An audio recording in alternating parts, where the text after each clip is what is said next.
안녕하세요. 김대선 목사입니다. 지난주에 이어서 빌립보서 주해 과목을 시작하려고 합니다. 오늘은 제1강 인사말과 바울의 감사라는 제목으로 말씀을 나누려고 합니다. 1장 1절에서 11절입니다. 인사말은 어떻게 보면 그리스도 예수의 종 바울과 디모데는 그리스도 예수 안에서 빌립보에 사는 모든 성도와 또한 감독들과 집사들에게 편지하노니 하나님 우리 아버지와 주 예수 그리스도로부터 은혜와 평강이 너희에게 있을지어다 라고 시작합니다. 어떻게 보면 이제 바울 서신의 대표적인 방식이 뭔가 하면 헬레니즘 시대 편지의 인사말의 표준 형태를 차용해서 자신의 방식으로 바꾸는 것을 볼 수 있습니다. 그 당시 이제 그리스 로마 시대 편지 형식은 편지를 보낸 발신자가 있고 그리고 그 편지를 받는 사람, 수신자가 있는데 항상 이제 역격 형태로 이제 되어 있고 그 다음에 이제 인사말을 합니다. 카이레인이라는 방식으로 이제 인사를 하는 것을 우리가 볼 수 있습니다. 그래서 오늘 본문에 보시면 발신자는 어떻게 보면 그리스도 예수의 종 바울과 디모데라고 표현되어 있습니다. 근데 이 사람들의 정체성은 무엇인가 하면 그리스도 예수의 종들이다라고 성경은 이야기를 하고 있습니다. 로마서 1장 1절도 그렇고 디도서 1장 1절, 빌립보서 1장 1절도 보시면 하나님 우리 아버지와 주 예수 그리스도로부터 은혜와 평강이 있을지어다라고 이야기하면서 그리스도 예수의 종 바울과 디모데로 자신들을 정체성을 의미하고 있습니다. 편지를 빌립보에 사는 사람들에게 편지를 보내는데 편지를 보낸 사람들이 그들을 어떻게 인식했는가 하면 자신들을 어떻게 인식했는가 하면 그리스도 예수의 종이다라고 성경은 이야기하고 있습니다. 여기서 이제 종이라는 단어가 둘로이 크리스투 예수라는 의미입니다. 그리스도 예수의 종들 해서 복수, 남성 복수입니다. 자, 그래서 둘로서 이제 종인데 고대 사회에서 노예를 의미하고 있습니다. 근데 그 당시에 이제 노예나 종은 자기 선택권이 없이 주인의 뜻에 따라 움직이는 사람을 의미합니다. 어떻게 보면 권력과 복종 상태에 있는 사람들이죠. 근데 어떻게 보면 이렇게 둘로서 종이라는 이 단어를 부정적인 의미로 봤을 때는 선택권이 없이 주인의 뜻에 따라 움직이는 사람. 그래서 어떻게 보면 권력과 복종이라는 의미가 있지만은 70인역에서는 여호와의 뜻에 따라 움직이는 하나님의 사람을 의미할 때에 이 둘로스라는 단어를 사용하고 있습니다. 그래서 어떻게 보면 이것은 뭔가 하면 하나님을 섬기는 사람들, 하나님을 섬기는 종들이라는 의미에서 약간 긍정적인 측면이 있고 어떤 명예적인 측면도 있습니다. 어떻게 보면 예수가 여호와께서 보내신 메시아라는 점을 증거하며 그리스도의 뜻을 따라 움직이는 사람을 지칭할 때에 이 둘로스라는 단어를 사용하고 있습니다. 그래서 우리가 이제 둘로스라는 이 의미 자체를 부정적인 수동적인 존재로만 파악할 것이 아니라 그리스도 예수를 섬기고 하나님의 뜻을 실천하는 그러한 사람들이라는 측면에서는 긍정적인 의미가 있음을 볼 수 있습니다. 근데 이 수신자는 누군가 하면 그리스도 안에 있는 모든 성도들이다라고 성경은 이야기하고 있습니다. 그런데 빌립보서에서는 특별히 뭔가 하면 감독들과 집사들과 함께 있는 사람들에게 이 편지를 보낸다라고 성경은 이야기합니다. 1장 2절은 축복 인사입니다. 1장 2절을 보시면 하나님 우리 아버지와 주 예수 그리스도로부터 은혜와 평강이 너희에게 있을지어다라고 성경은 이야기합니다. 그래서 축복의 내용은 은혜와 평강이 여러분들에게 있기를 바란다라는 의미입니다. 카리스 우민 카이 에이레네 해가지고 은혜와 평강이 너희에게 이런 의미로 이제 번역이 될 수 있습니다. 근데 축복의 근원이 사도 바울이 주는 것이 아니라 그들에게 축복의 근원은 누구인지를 설명해 주고 있습니다.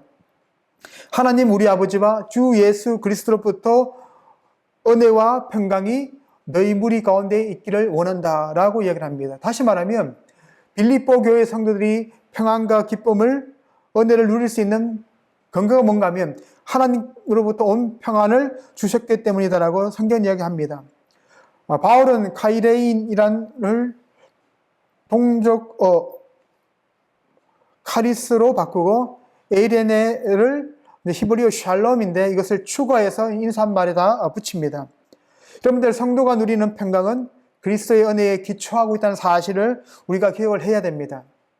우리가 잘났었기 때문에 은혜를 받는 것이 아니라 하나님께서 우리와 하나님 사이의 관계를 예수 그리스도를 통해서 화목하게 하셨기 때문에 우리는 그리스도 예수로 말미암아 바로 평강을 누리는 사람이 되었다라고 성경은 이야기합니다. 십자가상에서 그리스도의 희생을 통해 하나님이 그들의 죄를 용서하셨다라고 성경은 우리들에게 말씀합니다. 로마서 3장 24절에 보시면 이렇게 기록이 되어 있습니다.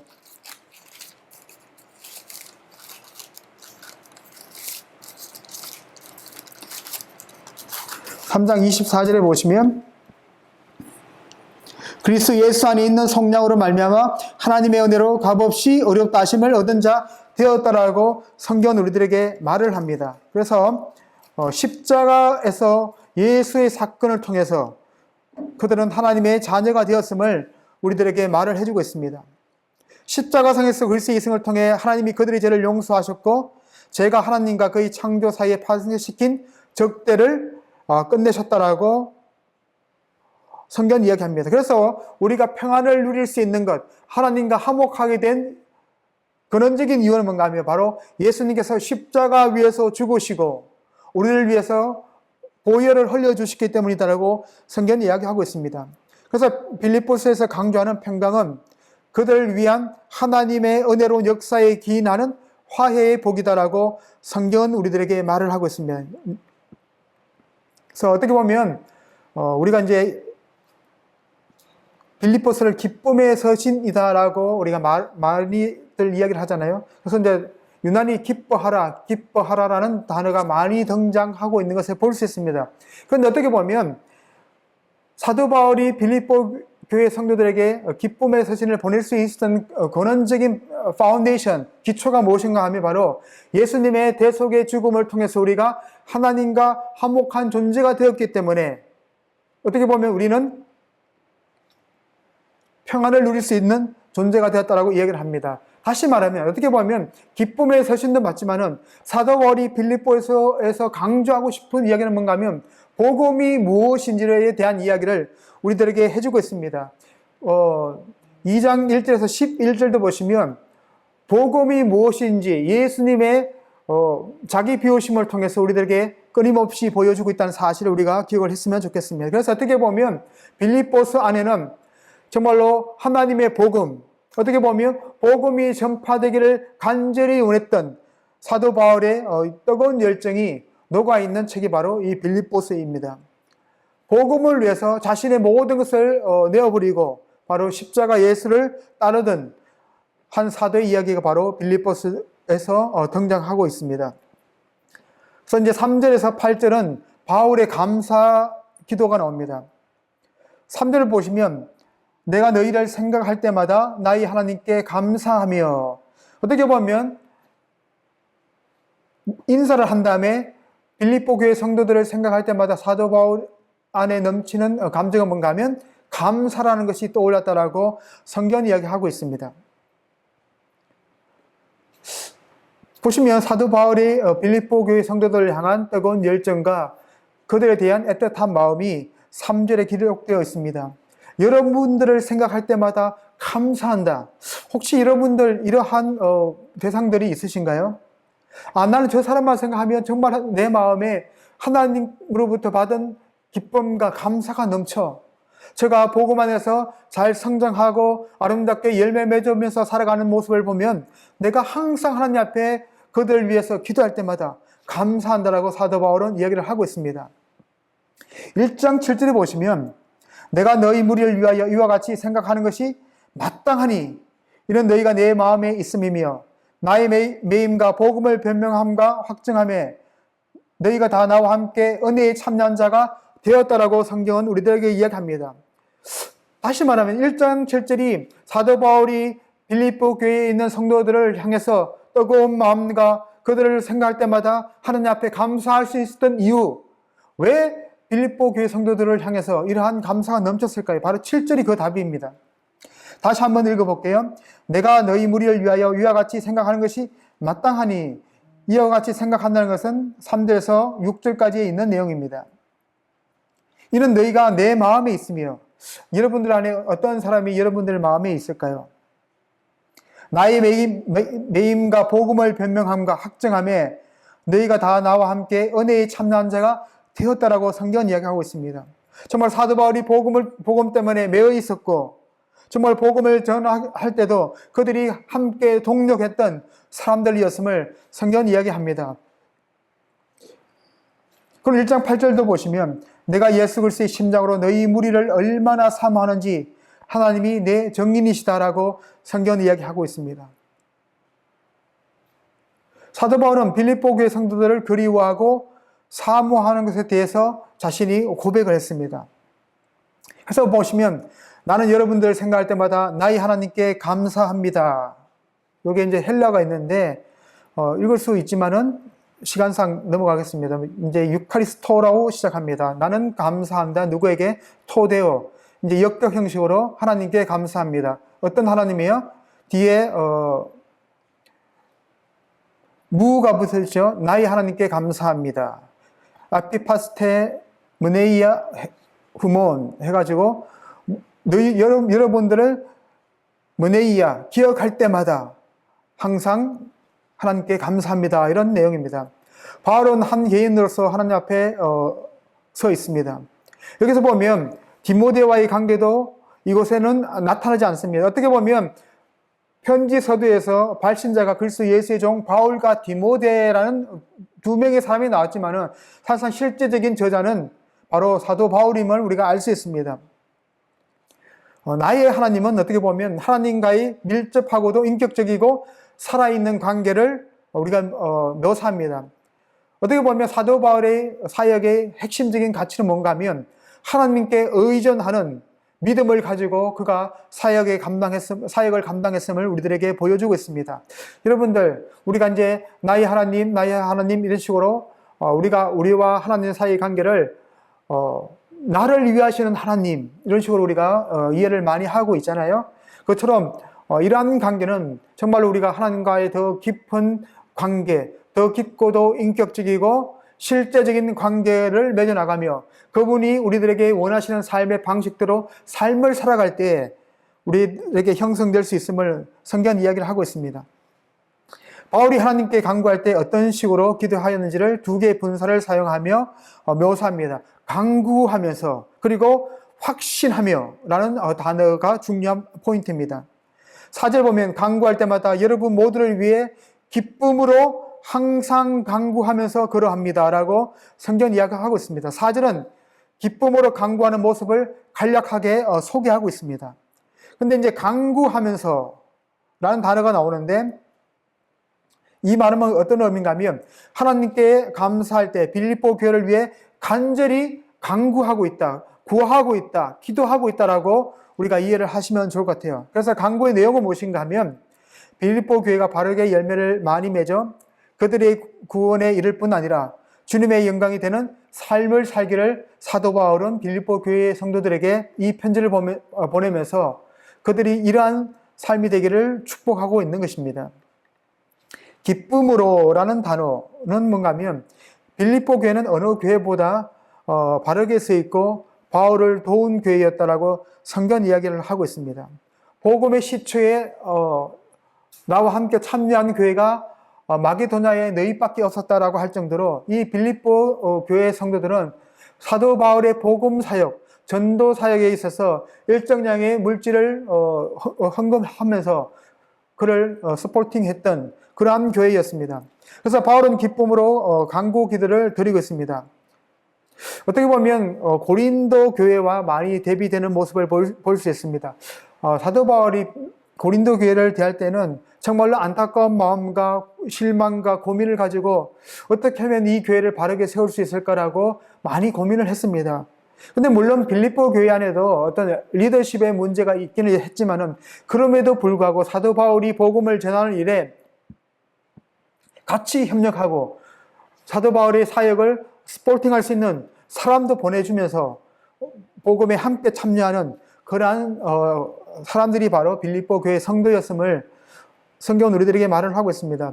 아마 이 강의를 듣는 분들 중에 목회자들도 계시고 평신도 성도님들도 계실 것 같은데, 우리가 이렇게 복음을 전하는 이런 목회자 한 명의 목회자에게만 주어진 사명이 아니라 우리 모두가 복음 사역을 감당해야 되는 동력자로 하나님께서 우리를 부르셨다는 사실을 우리가 기억했으면 좋겠습니다. 저거는 목사님들이 알아서 하실 일이지.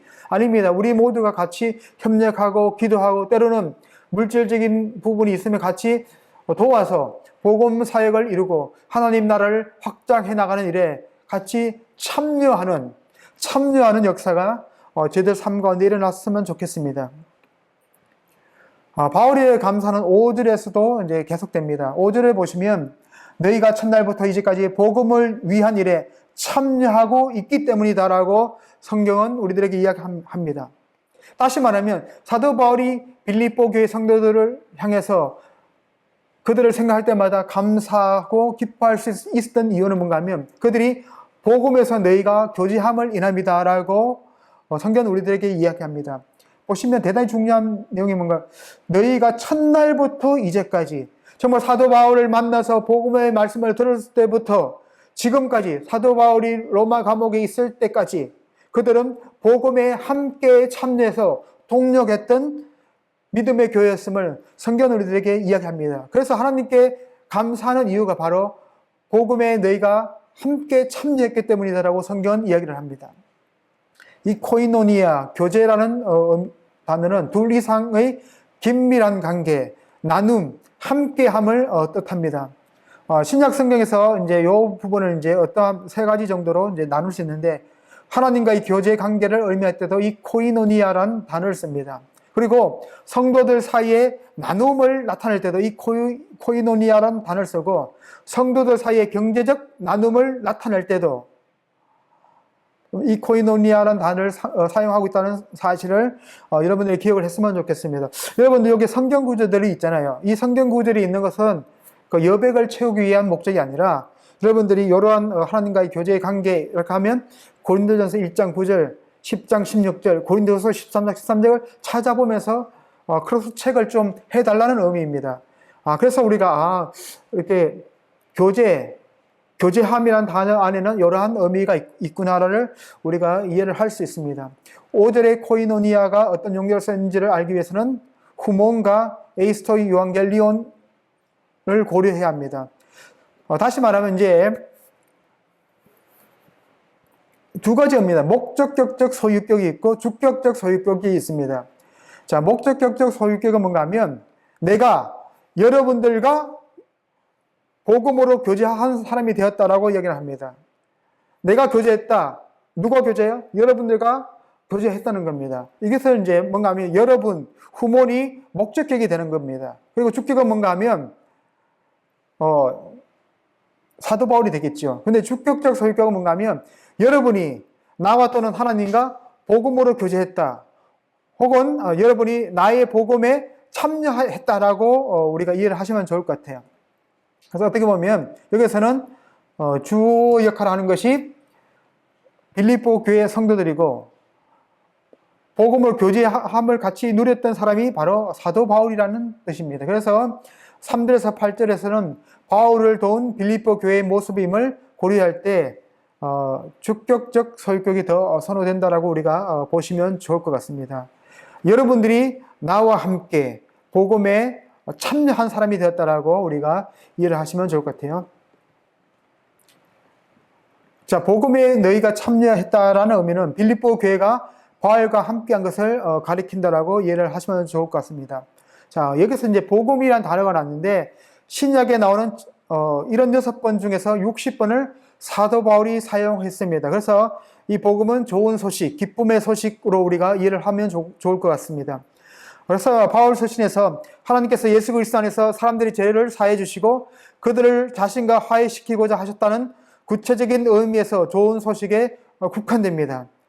누가 나한테 선물을 줬다, 좋은 소식, 이런 의미가 아니라 정말 그리스도 예수 안에서 하나님께서 우리를 자신과 화해시키기 위해서 예수를 십자가 위에서 죽이시고 그를 부활시키셨다는 사실을 의미합니다. 그래서 우리는 그리스도 예수 안에서 하나님의 새로운 피조물이 되었다라고 성경이 이야기합니다. 이전에는 우리가 하나님과 원수되었던 사람이었고 하나님이 없는 자였고 약속의 언약에서 멀리 떨어져 있었던 사람이었음에도 불구하고 그리스도 예수 사건을 통해서 우리는 하나님의 백성이 되었고 하나님과 관계에 있는 사람들이 되었고 하나님의 언약에 동참하는 자가 되었고 하나님께서 우리들에게 주시는 복을 누리는 자가 되었다라고 성경은 우리들에게 말씀하고 있습니다. 입에서 나와 귀로 들어가는 말, 즉 좋은 소식일 뿐 아니라 사람들을 변화시키는 하나님의 능력이다라고 성경은 우리들에게 이야기를 합니다. 이 부분은 우리가 잘 알고 있는 내용입니다. 로마서,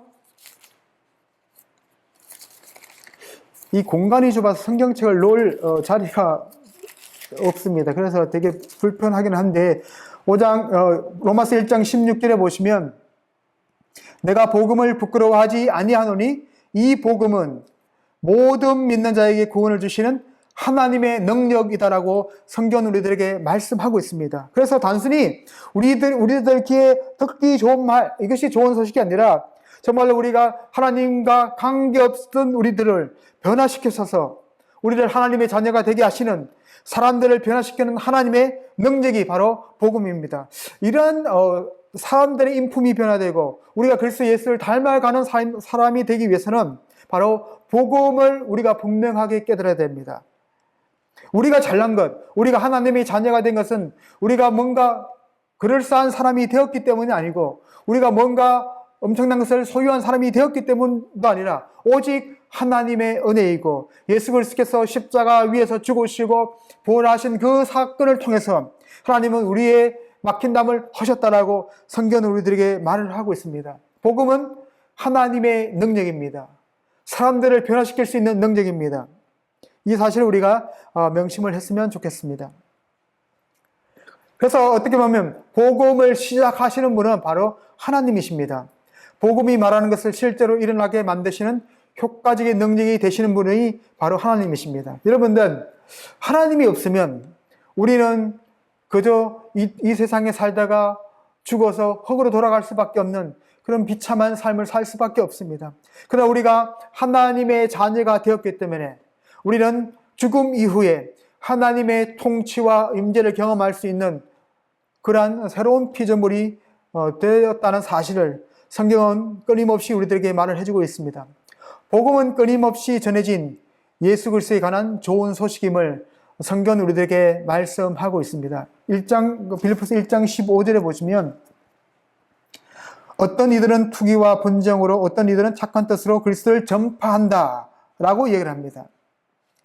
어떠한 여건이 되었던지 간에 어떠한 상황이든지 간에 끊임없이 전파되어진 것이 그리스도에 관한 좋은 소식, 복음이었다라고 성경은 이야기를 하고 있습니다. 변정되어 왔고 변정될 수 있었던 가르침입니다. 1장 7절에 보시면 너희가 내 마음에 있음이며 나의 먹임과 복음을 변명함과 확증함에 너희가 다 나와 함께 은혜에 참여한 사람들이었다라고 성경은 이야기를 합니다. 그래서 널리 전파되고 또 믿는 사람들의 말과 행동에 의해 촉진되고 진보된 메시지였다는 사실을 우리는 복음을 통해서 복음을 이해할 수 있습니다. 성경을 통해서 복음을 이해할 수 있습니다. 그런데 보면 같은 자라는 사도 바울의 처지가 있습니다.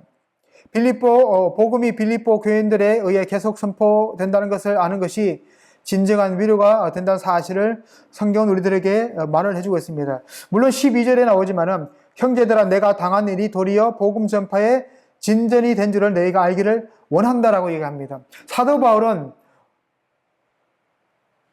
수감되어 있었습니다. 그래서 그가 복음을 전하는 일이 많이 어려움이 있고 제한이 있었음에도 불구하고 그러나 사도 바울이 빌립보 교회 성도들에게 고백한 그 고백은 뭔가 하면 내가 당한 일, 로마 감옥에 내가 수감되어 있음에도 불구하고 복음이 후퇴한 것이 아니라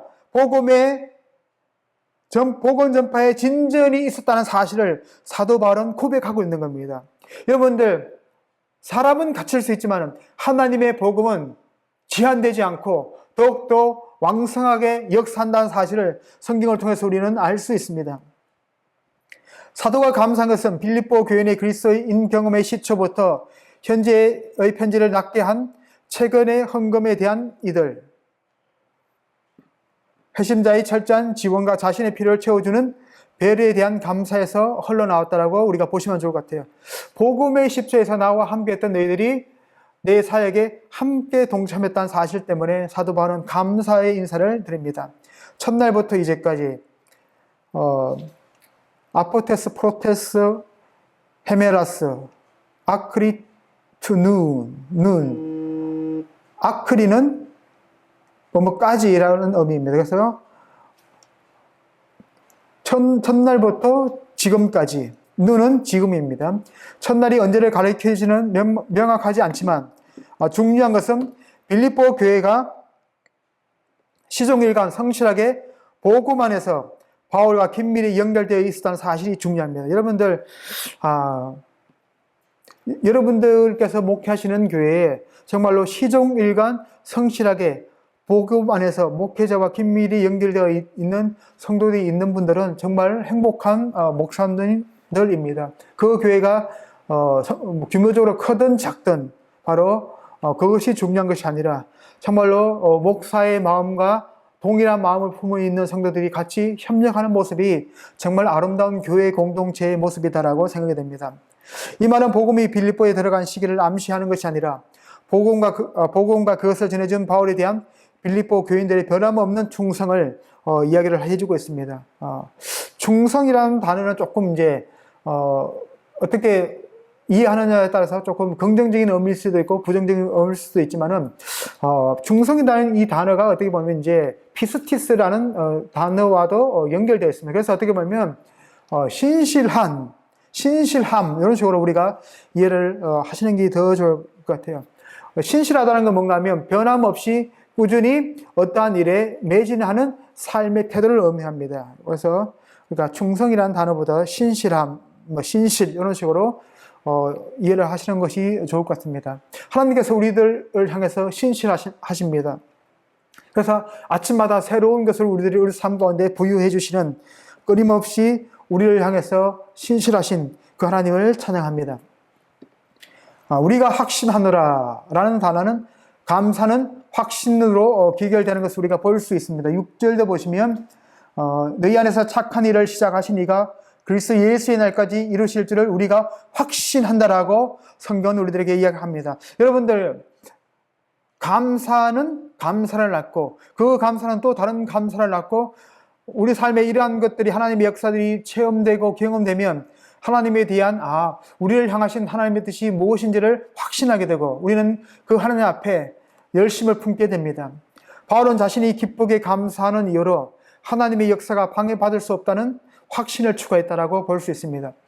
자기는 로마 감옥에 지한되어 있고 수감되어 있지만은 하나님의 복음은 자기 입을 넘어서 복음 자체가 역사하는 그 모습을 사도 바울은 목도했다라고 성경 우리들에게 이야기합니다.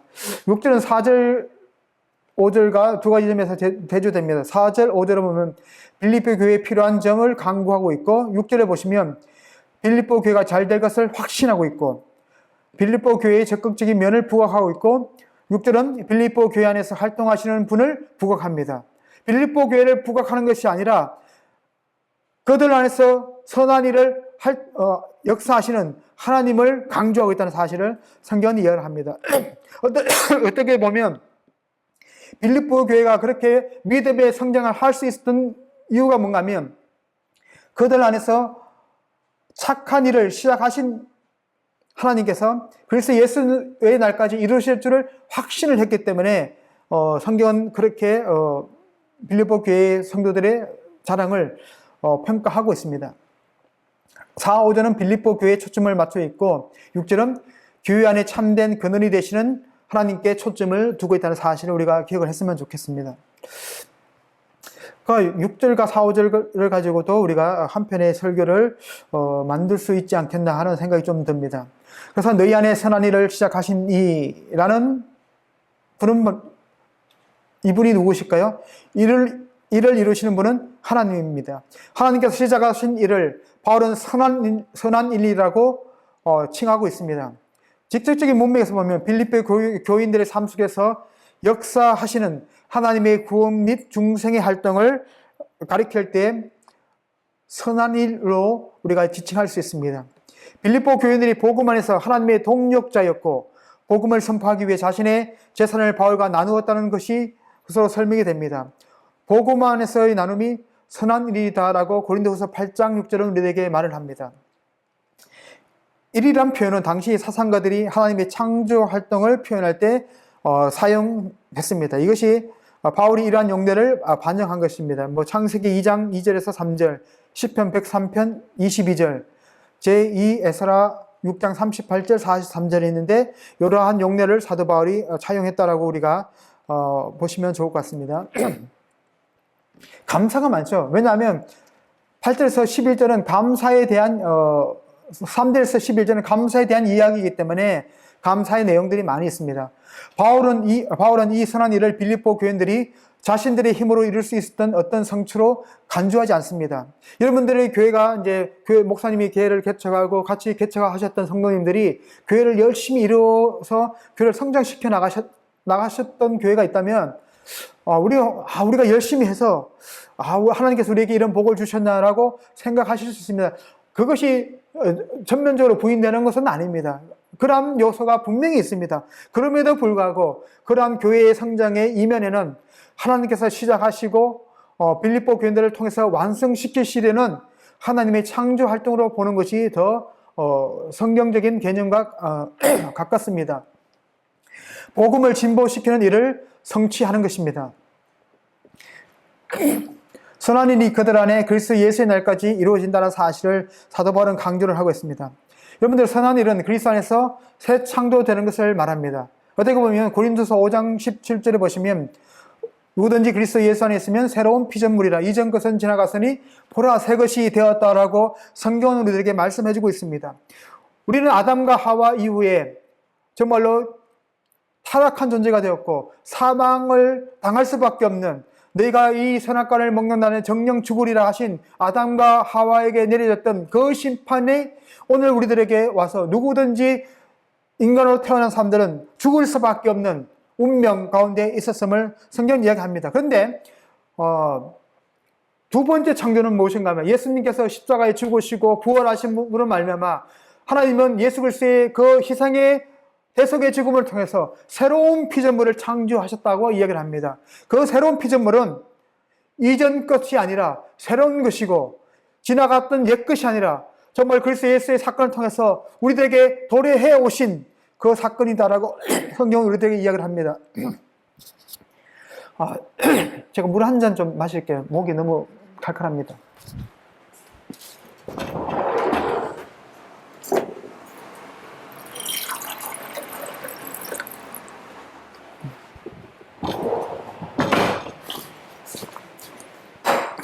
정말 죄송합니다. 목이 지금 가래가 껴서.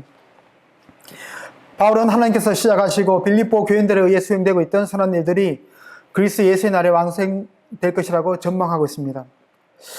여러분들, 그 하나님의 신실하심은 하나님께서 창조하신 것을 하나님은 완성에까지 이끄신다. 이것은 하나님의 주권적 일하심입니다. 주권적으로 역사하시고 주권적으로 우리를 구속하시고 주권적으로 우리를 하나님의 자녀로 삼아주셨다라고 성경 이야기합니다. 바울은 하나님의 신실하심에 대한 생각을 하고 있습니다. 바울은 하나님의 신실하심에 대한 생각 안에서 하나님께서 그의 일에 성실하며 이 일을 완성하리라는 확고한 소망을 얻습니다. 여러분들, 우리가 믿는 하나님이 어제 다르고 오늘 다른 분이라면 우리가 그 하나님을 신뢰할 수가 있겠습니까? 없습니다.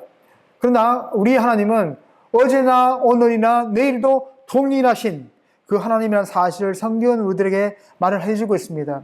여기서 이제 그리스도 예수의 날은 어떠한 의미가 있는가 하면 빌립보서 1장 10절은 그리스도의 날, 우리 주 예수의 날, 고린도전서 1장 8절 주의 날, 데살로니가전서 5장 2절 심판의 날, 요한일서 4장 17절 그날, 데살로니가전서 5장 4절, 디모데후서 1장 12절 진노의 날, 요한계시록 2장 5절. 바울의 마음속에 심판의 개념을 가져다 주는 의미가 바로 그리스도 예수의 날이다라고 얘기를 합니다. 어떻게 보면 구약의 요엘서 2장 2절과 아모스 5장 20절도 어둠과 진노의 날인 야훼의 날에 대한 구약적 개념에서 그리스도 예수의 날이 유리했음을 우리가 알 수 있습니다. 에피텔레오를 다른 곳에서 6번 사용합니다. 하나님을 두려워하는 가운데 거룩함을 온전히 이루는 것이 바로 에피텔레오, 온전합니다라고 우리가 이해를 하시면 좋을 것 같아요. 예루살렘 교회를 위해 헌금을 모은 일을 완성했다 했을 때도 에피텔레오라는 단어를 사용했음을 볼 수 있습니다. 성령으로 시작하였다가 육체로 마치겠느냐라고 했던 갈라디아 3장 3절도 마친다라는 의미, 완성한다는 이 의미를 부정적인 측면이지만은 에피텔레오라는 단어를 사용했음을 우리가 볼 수 있습니다.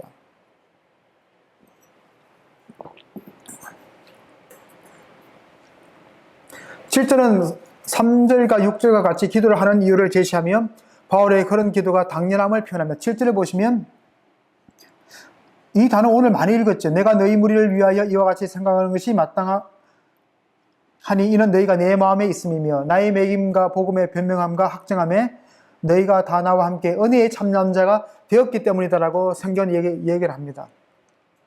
내가 너희 무리를 위하여 정말 간절히 사모하고 감사하고 정말로 우리가 간구하고 기도하는 것이 당연하다는 겁니다.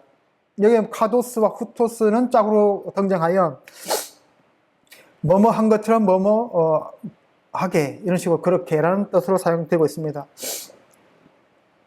종종 이제 후토스 없이 카도스만 나타나서 이유와 근거를 제시하는 용도로 쓰이기도 합니다.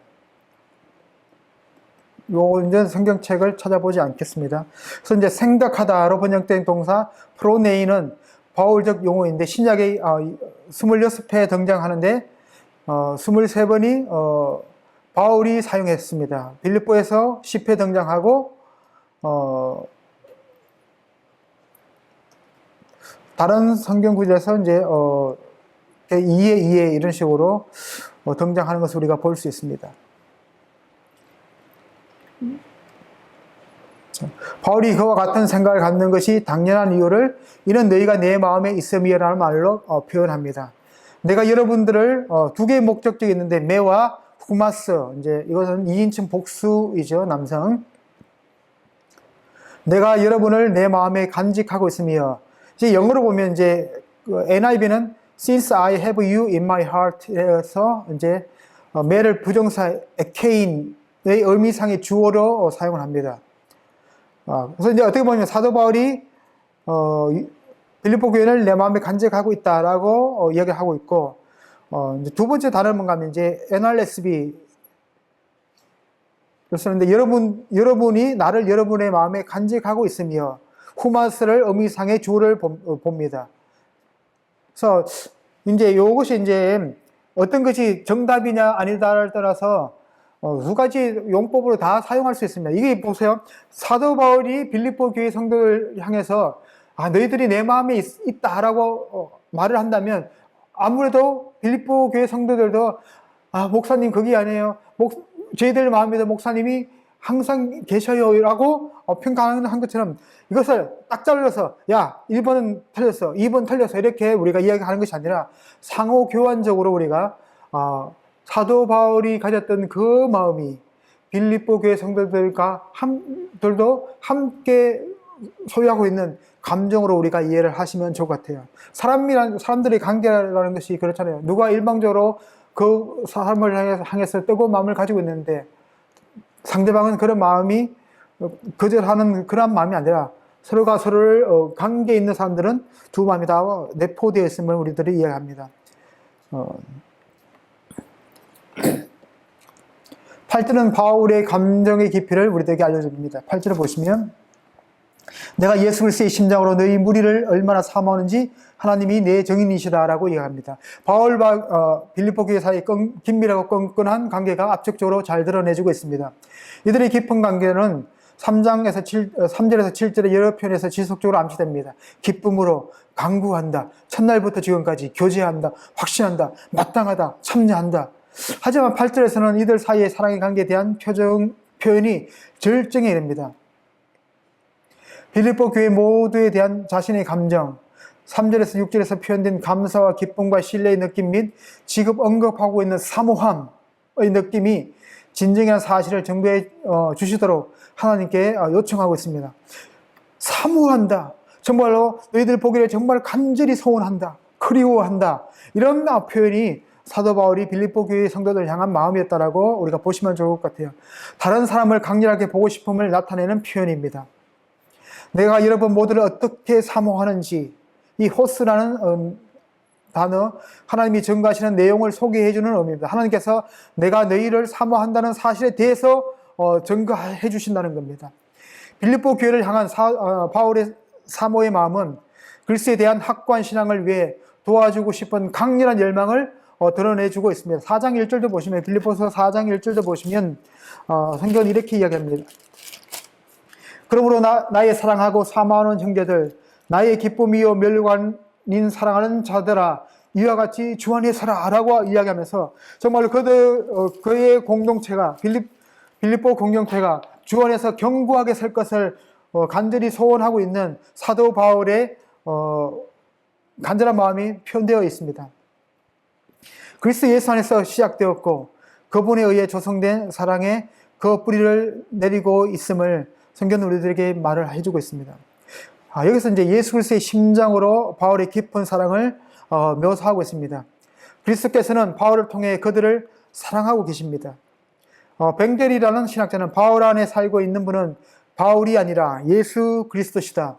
따라서 바울은 자신의 사랑에 이끌리는 것이 아니라 예수 그리스도의 사랑에 이끌린다라고 이분은 표현을 했습니다. 스플랑크논은 문자적으로 안에 있는 것들, 내장이라는 뜻이나 종종 감정을 표현하는 자리인 심령을 가리키거나 의미가 더 확대되어 사랑을 함의하고 있는 표현으로 우리가 이해를 하시면 좋을 것 같아요. 자, 예수님께서 스팔랑크논 할 때 애통이 이제 오병이어나 칠병이어를 했을 때 예수님을 따라다니던 무리들이 음식을 먹지 못하는 것 때문에 그들을 긍휼히 여기셨다라는 단어도 이제 스플랑크논이라는 단어로 우리가 이해를 하시면 좋을 것 같습니다. 9절에서 11절은 사랑은 강구 기도로 이어집니다. 강구 내용과 이유는 빌립보 교회의 사랑이 지식과 총명으로 더욱 풍성해지기를 강구하고 있습니다. 바른 모습으로 하나님의 영광과 찬송이 되기를 사도 바울은 빌립보 교회를 위해서 기도합니다. 내가 이것을 기도합니다. 투토 프로슈코마이 라는 말로 강구 기도를 시작합니다. 투토는 이어지는 희나절을 가리킵니다. 희나절은 어떤 내용을 담고 있냐면 바울의 강구 내용이 담겨 있습니다. 빌립보 교인들의 사랑이 더욱더 풍성하게 되어질 수 있도록 하나님 앞에 기도해주고 있습니다. 여러분들, 우리 교회 신앙생활하면서 풍성함이란 단어를 많이 사용을 합니다. 그런데 이 풍성함이란 단어는 정말 좋은 표현입니다. 정말 하나님께서 우리를 풍성하게 사랑하셨기 때문에 우리는 하나님의 자녀가 되었고, 하나님은 우리들에게 풍성한 은혜를 베푸시는 분입니다. 정말 우리 삶의 인격을 풍성하게 채워주시는 분도 바로 하나님이시라는 사실을 성경은 이야기하고 있습니다. 그리스도인의 삶의 핵심적인 요소로서 제한되지 않는 사랑, 어떤 한계가 있는 사랑을 의미하지 않습니다. 정말로 넘치는 사랑, 흘러 넘치는 사랑. 제가 좋아하는 표현이 바로 흘러 넘친다라는 의미입니다. 흘러 넘치는 하나님의 사랑을 경험하시는 저와 여러분들이 되었으면 좋겠습니다.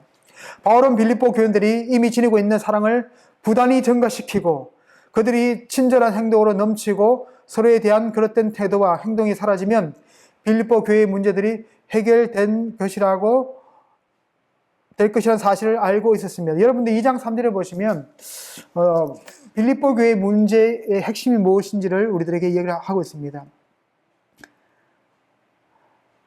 2절에서 보면 2절 보시면 마음을 같이하여 같은 사랑을 가지고 뜻을 합하여 한 마음을 품어 하나가 된다는 의미를 대단히 강조하고 있습니다. 왜 이러한 하나가 된다는 것을 강조를 했을까요? 그 공동체 안에 리더십의 문제가 있기 때문에 서로가 융합되지 못하는 모습 때문에 이렇게 이야기합니다. 그렇다면 이 문제를 어떻게 해결할 수 있을까? 3절이 그 답입니다. 아무 일에든지 다툼이나 허용을 하지 말고 오직 겸손한 마음으로 각각 자기보다 남을 낮게 여기고 각각 자기 일을 돌볼 뿐도 또한 다른 사람의 일을 돌보아 나의 기쁨을 충만하게 하라. 여러분들, 그 남을 낮게 여긴다. 나에다가 시옷을 붙이면 그 사람이 나보다 더 좋게 여기는 방식입니다. 아, 저 사람이 나보다 더 훌륭해. 근데 뭐예요? 나에다가 지옷을 붙여버리면 어떻게 돼요? 나보다 더 열등한 사람으로 평가를 하는 것을 볼 수 있습니다. 우리 교회 공동체는 이게 쓸 수 있으면 좋은데 쓰는 게 지금 안 됩니다. 그래서 다른 사람은 나에다가 시옷을 붙이는 그러한 삶이 우리들에게 필요하다라고 성경은 이야기합니다. 그래서 자기 자신을 낮출 때 교회 공동체는 회복이 됩니다. 예수님께서 하나님의 아들이었음에도 불구하고 우리와 같은 종의 형체를 입으시고 이 땅에 오시고 정말 죽기까지 하나님의 뜻에 순종하셨는데 그 십자가를 위해서 죽으시기까지 그것을 감당하신 이유 때문에 우리는 하나님의 자녀가 되었다는 사실을 성경은 우리에게 말을 해주고 있습니다. 자, 풍성한 하다는 의미가 이제 풍성하다, 넘쳐흐르다, 극도로 풍요하다라는 단어는 신약에서 39회 나오는데 그중 26회는 바울이 사용했다라고 우리가 볼 수 있습니다. 바울의 시각에서 풍성하다는 그리스도와 함께 열려질 새로운 시대를 나타내주고 있습니다. 은혜가 넘치고 교회는 희망이 충만하며 믿음과 말과 지식과 열심에도 풍성하고 지혜에 있어서도 풍성한 시대를 의미합니다. 또한 새로운 직분이 옛 직분과는 반대로 영광이 넘치듯이 감사해서 선한 일에서 항상 주의 일에서 서로와 모든 사람에 대한 사랑에서 풍성한 삶을 우리가 살아가는 것이 어떻게 보면 하나님께서 우리들에게 원하시는 풍성한 삶이다라고 그닐카라는 분은 우리들에게 이렇게 설명을 해주고 있습니다. 하지만 그들의 정대하는 사랑은 넘쳐나는 사랑은 분별력이 있는 사랑이어야 합니다. 바울은 그래서 그들에게 지식과 통찰력이 있기를 구해서 그들의 사랑이 온전해지기를 바라고 있다는 사실을 성경은 우리들에게 말을 해주고 있습니다. 맹목적인 사랑이 아니라 지식과 분별력이 있는 사랑이 있어야 됩니다. 지식은 종교적, 도덕적인 방향의 용법에 한정되어 있고 바울에게 에피그노시스는 교육과 경험의 결과인 기독교 복음의 참된 의미에 대한 완전한 파악을 의미해주고 있습니다. 기독교인의 사랑에 대한 올바른 환경과 목적과 수단이 무엇인지를 알려주는 실제적인 지식이며 사랑은 그 지식을 통해 삶의 구체적인 상황에 적용이 됩니다.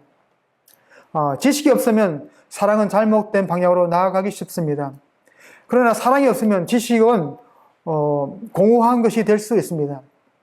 모든 총명을 수식하는 모든은 완전한 지각을 의미하는 것이 아니라 지각의 폭을 의미합니다.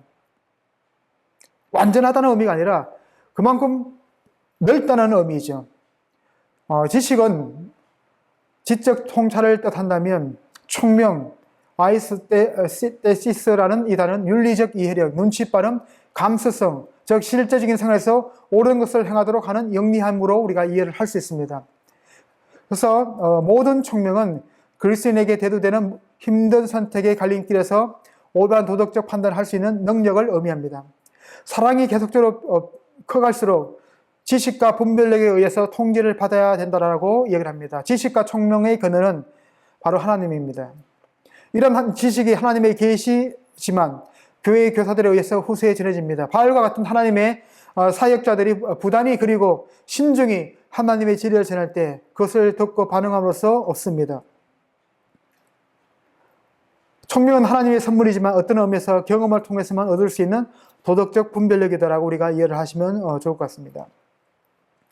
너희로 지극히 중요한 것들을 분별하며 10절에서 11절은 강구의 이유를 세 가지로 제시합니다. 첫 번째는 뭔가 하면 지식과 총명이 있어야 선한 것을 바르게 분별할 수 있다라고 얘기를 합니다. 그렇기 때문에 지식과 총명을 구해라라고 이야기합니다. 바르게 분별해야 허물 없이 그리스도의 날까지 이르게 될 수 있습니다. 그리고 의의 열매를 맺게 됩니다. 세 번째는 뭔가 하면 결국 허물 없이 의의 열매를 맺어야 하나님께 영광을 드릴 수 있는 삶이 될 수 있음을 우리들에게 이야기합니다. 자, 11절 보면 그리스도로 말미암아 의의 열매를 가득하여 의의 열매가 가득하여 하나님의 영광과 찬송이 되기를 원한다. 우리가 의의 열매를 맺는 궁극적인 이유는 뭔가 하면 하나님의 영광을 돌리기 위함이다라고 성경 우리들에게 이야기를 하고 있습니다. 너희로 지극히 중요한 것들을 분별하며 중요한 것들, 디아페론타는 번역하기가 쉽지 않습니다. 한글 번역본은 지극히 선한 것, 가장 옳은, 공동 번역은 가장 옳은 것, 표준 세번역과 세번역은 가장 좋은 것으로 이제 번역이 됐습니다. 한 번역의 가치에만 치중하기보다는 지극히 중요한 것으로 번역을 하는 것이 가장 무난하다라고 볼 수 있습니다. 독히마저는 검사하다, 검증하다, 발견하다, 승인하다 등의 다양한 뜻이 있습니다. 본문에서 발견하다와 승인하다라는 뜻을 함께 포함할 수 있는 분별하다라는 의미로 우리가 사용됐다는 것을 우리가 볼 수 있습니다. 유대주의자들은 율법을 기준으로 무엇이 가장 중요한 것인지를 선택하기를 요구를 합니다. 3장에서 바울 자신은 그리스도 때문에 이전에 중요하게 생각하던 모든 것을 배설물로 여기며 율법이 아니라 그리스도 안에서 자신이 발견되기를 희망한다라고 우리들에게 말을 해주고 있습니다. 바울은 율법으로 가르침을 받았지만 그들의 삶은 여전히 일관되지 않은 유대인의 지식에 대하여 이 문구를 사용합니다. 유대인들의 율법에 대한 헛된 자랑을 사도 바울은 비판하고 있습니다. 빌립보서 1장 10절에 지극히 중요한 것을 분별하여라는 표현을 통해서 빌립보 교회의 지식과 통찰력이 생겨서 무엇이 중요한지 판단할 뿐 아니라 대적자들의 주장에 적절히 대응할 수 있기를 사도 바울은 그들에게 요청하고 있다는 사실을 기억을 했으면 좋겠습니다. 분별력이 우리들에게 필요하죠. 정말 필요합니다. 무엇이 옳고 선하고 무엇이 악하고 의로운지를 우리는 잘 분별을 해야 됩니다. 우리가 눈에 보이는 현상을 가지고 그것을 옳다라고 평가할 수도 없습니다. 그 현상 이면에 있는 내적인 것을 우리가 볼 수 있는 눈, 그것이 바로 하나님의 마음이다라고 우리가 생각이 됩니다. 자, 그리스도의 날까지 진실하고 허물 없으며, 그리스도의 예수의 날까지 진실하고 허물 없으며 라는 이 단어가 이제 10장 B절에 나오는데, 바울은 강구의 이유를 논리적으로 연결해 갑니다.